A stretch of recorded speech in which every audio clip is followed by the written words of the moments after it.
네, 오늘 네 분의 투자 전문가와 함께하는 필살기, 더 많은 주식 투자 정보를 얻고 싶은 분들은 카카오톡 채널 필살기를 검색하신 후에 친구 추가하시면 됩니다.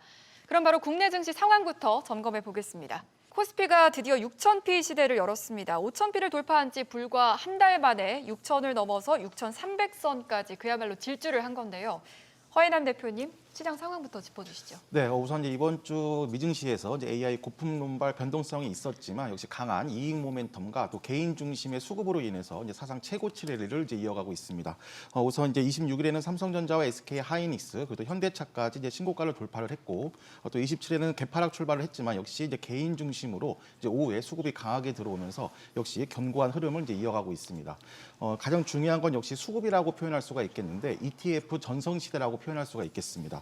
국내 ETF 총자산 규모가 1월과 2월, 즉 올해에만 77조 원이 증가가 했습니다.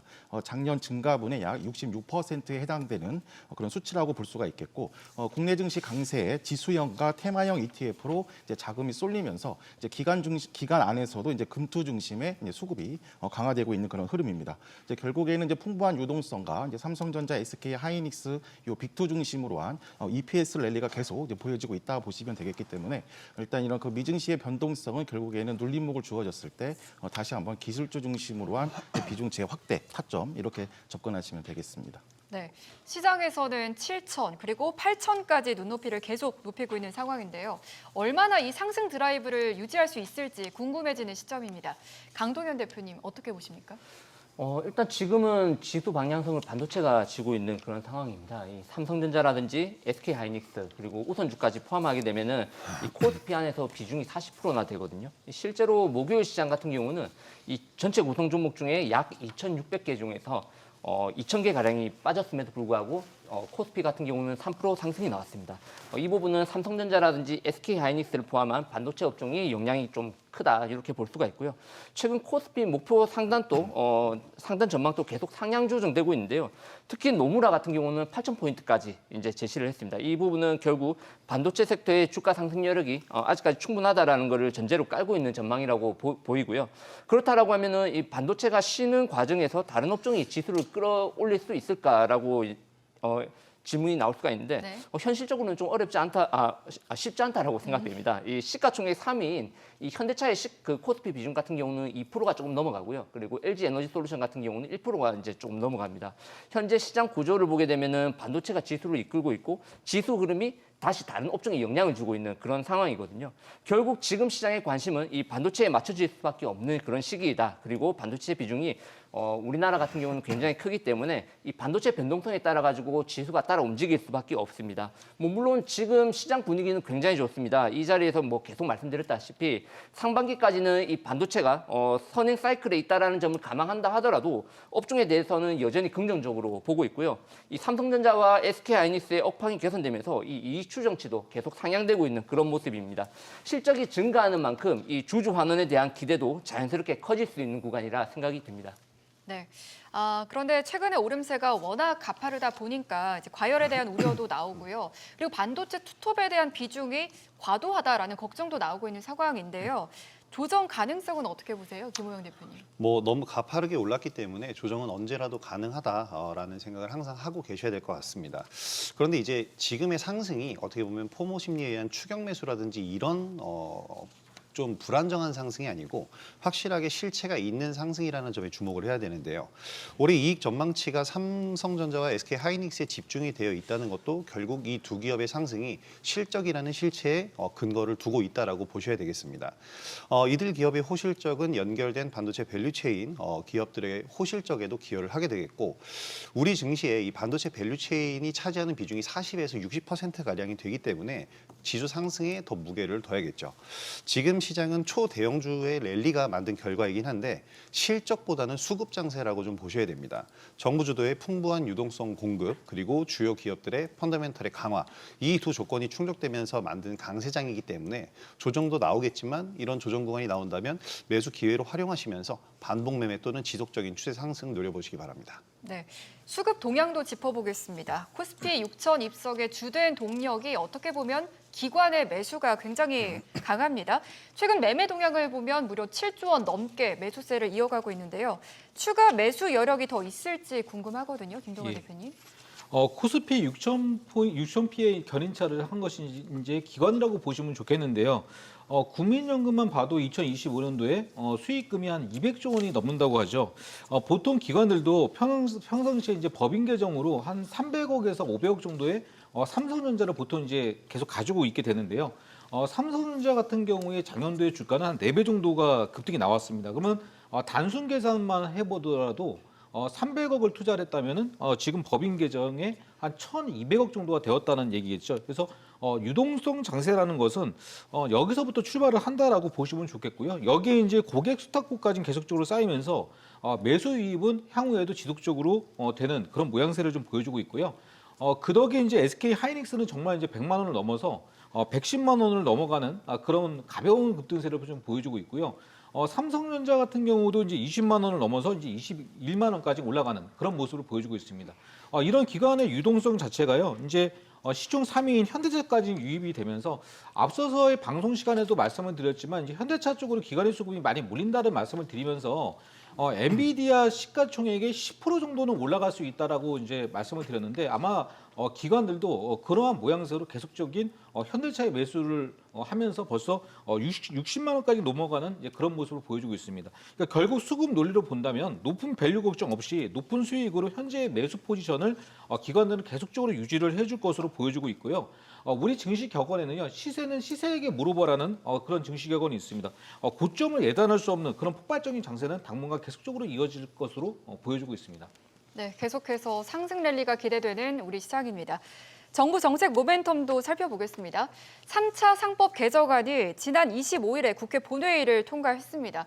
올해에만 최대 60조 원 규모의 자사주가 소각될 것으로 보이는데요. 금융주에 대한 매력이 계속해서 지속이 될지 궁금해지는 시점이거든요. 네, 그 3차 상법 그 개정안이 이제 국회 본회의를 통과하면서 이제 그 기술주가 이제 시장에서 부각을 받고 있는데 이제 이유를 살펴보면 업종 특성상 그 증권사들이 자사주 보유 비중이 가장 높습니다. 이제 그 이유는 그 증권업종 전반의 이제 밸류에이션 재평가를 받으면서 최근 이제 급등 랠리를 받고 있습니다. 종목군을 살펴보면 이제 하나투자증권, 뭐 KB금융, 미래에셋증권 중심으로 최근 뭐 52주 신고가 등 그다음에 역사적 신고가 등 이런 좀 랠리를 펼치고 있는데 일단 일정 해소 개념으로 지난주까지는 좀 가장 급등을 했었고 이제 이번 주에는 좀 조정까지 주는 흐름을 보여주고 있습니다.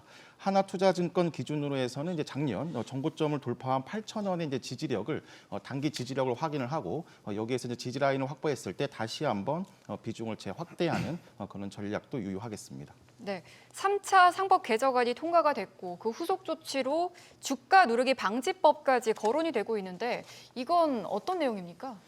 쉽게 말해서 이 주가 누르기 방지법 같은 경우는 이 대주주가 상속, 증여세 부담을 줄이기 위해서 의도적으로 주가를 낮게 유지하는 이런 요인을 차단하겠다는 그런 취지의 법안입니다. 현재 상장사의 상속 증여세 같은 경우는 상속 증여 시점에 전후 각 2개월씩 해서 총 4개월간의 평균 주가를 이제 기준으로 산정이 되거든요. 이 구조에서 이제 승계를 앞둔 오너 입장에서는 주가가 낮을수록 세금이 줄어드는 문제가 있었고 반대로 주가가 올라간다 하더라도 오너 일가에게는 유리하지 않는 그런 구조라는 지적이 있었습니다.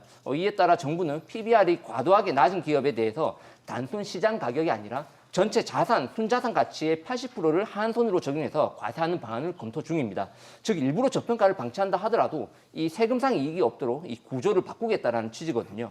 이 법안이 만약에 현실화된다라고 하면은 기업 입장에서는 굳이 저평가를 유지할 이유가 줄어들면서 뭐 배당이라든지 아니면 자사주 소각, 지배구조 개선 등 주주 친화 정책을 이제 펼칠 가능성이 조금 더 커진다 이렇게 볼 수가 있습니다. 국내 상장사의 절반 이상이 PBR 1배 이하입니다. 특히 그런 만큼 이제 수혜 기업도 자연스럽게 많아질 것으로 기대가 되고요. 특히 지주사라든지 아니면은 뭐 일부 금융주, 전통 제조 대형주들 이제 보게 되면은 저 PBR주들이 굉장히 많습니다. 이런 종목들이 1차적인 이제 타겟이 될 수 있다 보이고요. 그 중에서 이제 기관보다는 개인들이 오너를 하고 있는 그런 기업들 중심으로 해서 수혜를 받을 가능성이 크다라고 봅니다. 다만 이 단순히 PBR이 낮다고 모두 수혜를 보는 건 아니고요. 기본적인 실적과 지속 가능성 부분은 전제돼야 되는 거고 기본적으로 저 PBR 종목들은 주가 탄력이 없어가지고 소외된 종목들이 굉장히 많이 있습니다. 지금 같은 유동성 시장에서는 조금 맞지 않는 종목들이 많은데 그런 만큼 이런 분위기가 조성이 되어서 좀 테마 형성이 나와가지고 주가 상승이 이루어질 때 그때 접근하는 게 좀 좋아 보입니다. 네, 알겠습니다. 이렇게 주가 누르기 방지법 수혜주로 살펴볼 섹터까지 짚어봤고요. 이번 주 우리 시장은 굳건했지만요. 글로벌 증시를 뒤흔든 이슈는 바로 AI 종말론이었습니다. AI 기술 발전으로 증시라든지 경제에 미칠 파장이 크다는 건데요. 김호영 대표님, 이건 어떻게 판단해 봐야 될까요? 이런 시트리니의 시나리오 같은 경우에는 수요의 공백만을 기반으로 했다라고 생각을 합니다. 네. AI 등장은 수요의 공백이 아니라 수요 주체의 교체로 이제 판단을 해야 되는데요. AI의 등장으로 인해서 소프트웨어 또는 서비스 산업 등의 이제 기존 산업이 쇠퇴하게 되면 그 업무를 대체할 초대형 에이전트가 등장을 하게 됩니다. 예를 들어서 1000명의 업무를 AI 하나가 처리하려면 고도화된 반도체가 필요하겠죠. 그렇게 되면 이는 반도체, 그러니까 하드웨어 산업이 더욱더 성장하고 발전할 것이라는 의미가 됩니다.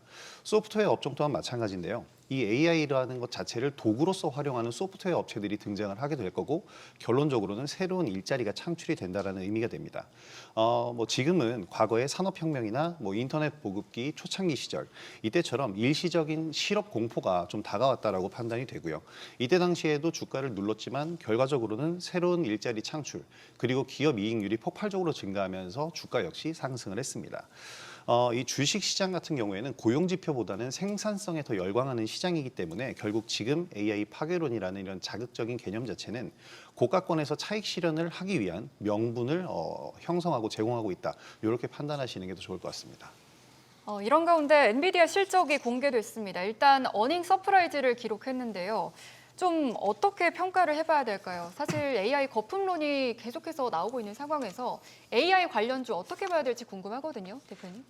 엔비디아가 사실 이제 실적 발표를 한 당일날 폭발적인 실적을 발표했음에도 불구하고 주가가 이제 5%가 넘게 급락 나오는 모습을 보여주고 있는데요.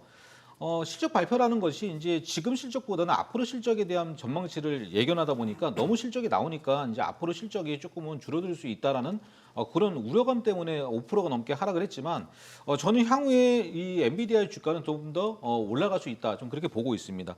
이제 지금 보면은 몇 주 동안에 하이퍼스케일러들이 이제 자본 유출 확대 계획을 좀 발표를 하면서 주식시장은 이제 엔비디아가 강력한 매출 성장을 좀 예견하고 있는 상황에서 4분기 데이터 센터 매출이 한 90%를 넘게 차지를 하면서 매출 98조 원을 좀 달성을 하면서요. 사상 최대 분기 매출을 또다시 이제 기록을 했지만 AI 고평가 논란과 함께 이 AI 소프트웨어 관련 기업들에 대한 우려감도 어느 정도는 좀 잠재우고 완화시키는 그런 분위기에서 상당히 좀 그 매출과 영업이익이 좋았다 이렇게 좀 평가를 하고 있습니다. 특히나 이제 베라노빈을 앞세워서 지배력을 더욱더 확장할 것으로 보여주고 있는데요. 이번에 처음으로 누빈의 이제 HBM4를 삼성전자가 지금 이제 초도 물량을 좀 납품을 하면서 되려 이제 삼성전자가 오히려 이번 실적 발표의 최대 수혜주로 좀 부각되는 그런 모습을 좀 보여주고 있고요. 여기에 이제 SK 하이닉스가 이제 엔비디아의 실적 발표와 맞추어서 이제 발표한 용인 반도체 클러스터 21조 원 투자 발표를 한 부분도 향후 엔비디아 실적 기대감에 더욱더 신뢰를 보일 수 있는 시장 반응이다 이렇게 좀 볼 수 있겠고요. 또한 이제 상징적으로 보면은 이제 중국을 대상으로 해서 H200 수출 허가를 획득한 상태인데요. 아직까지는 매출에 영향을 주지는 못하지만 향후에는 이런 부분들이 매출 성장에 조커로 작용할 수 있다라고 보는 평가가 높으니까요.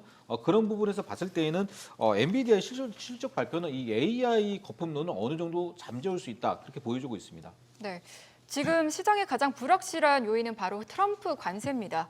상호관세 위법 판결 이후에 무역법 122조를 적용해서 글로벌 관세를 부과했는데요. 이 관세 리스크 어떻게 보십니까? 네, 우선 그 대법원의 최종심 결론을 통해서 이제 트럼프 상호 관세가 한번 그 제동이 걸리는 모습입니다. 이런 그 판단의 그 논거로서 작용된 내용을 먼저 살펴보면 국제 비상경제권법이 이제 대통령에게 보편적인 글로벌 관세를 독자적으로 부과할 수 있는 포괄적인 권한까지는 그 부여하지 않았다라고 명시를 하면서 이런 그 권한 남용에 해당한다는 그런 표현. 트리언을 또 발표를 했습니다. 시장은 어느 정도 좀 예상된 내용이었기 때문에 이제 우선 이제 불확실성 해소로 좀 받아들이고 있는 흐름인데 첫 번째로 한국의 반도체, 자동차 등 그 대미 수출 비중이 높은 이런 기업들에게 부과될 예정이었던 보편적 관세의 공포가 좀 기본적으로 이제 사라지고 있는 모습입니다. 여기 이제 추가적으로 관세로 인한 인플레이션 우려와 글로벌 공급망의 급격한 재편 압박이 줄어들면서 기본적으로 시장은 이제 수익성 랠리, 즉 EPS 랠리를 확보할 수 있는 그런 배경이 확보된 흐름인데 역시 이제 문제는 이제 그 관세양 트럼프의 이제 플랜 B의 그런 모습입니다. 트럼프 대통령이 이제 기존 관세가 무효화되더라도 10%의 그 글로벌 관세 부과 방안을 추진하면서 당분간 시장은 다시 한번 그 관세에 따른 그 시장의 적립성, 그 방향의 적립성까지는 좀 참고할 필요가 있겠습니다. 네, 관세 리스크까지 짚어봤습니다. 네 분의 의견은 투자의 참고 자료로 활용하시기 바라겠고요. 투자의 최종 판단과 책임은 투자자 본인에게 있다는 점 기억하시고 자신의 원칙에 맞춰서 성공 투자하시기 바랍니다. 그리고 주식에 대한 유익한 정보는 카카오톡 채널을 통해서도 만나보실 수 있는데요. 필살기를 검색하신 후에 친구 추가하셔서 다양한 정보 얻어가시기 바랍니다.